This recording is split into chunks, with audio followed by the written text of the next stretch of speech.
Assalomu alaykum kanalim obunachilar. Videoni oxirigacha kuzatib boring.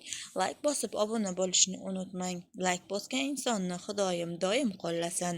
Halima Ibragimovaning singlisiga nisbatan jinoyat ishi qo'zg'atildi.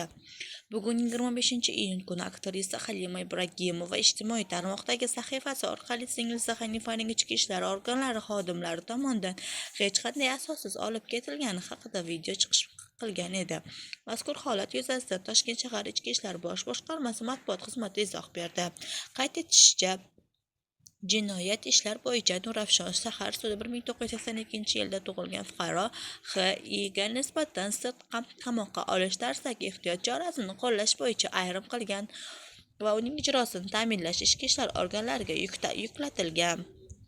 Bunga X.I.ning O'zbekiston Jinoyat kodeksining 168-moddasi firibgarlik 4-qismida nazarda tutilgan jinoyatni sodir etganlikda ayblangani, jinoyatning ijtimoiy xavflilik darajasi hamda hozirgi kunda dastlabki tergovdan bo'yin tovlab yurgani va unga nisbatan qidiruv e'lon qilingani sabab bo'lgan. Mazkur ajrimga asosan Toshkent tuman ichki ishlar bo'limi xodimlari tomonidan fuqaro X.I.ning qidiruvda bo'lgan yashiringan manzili aniqlanib, ushlangan va ehtiyot chorasi sifatida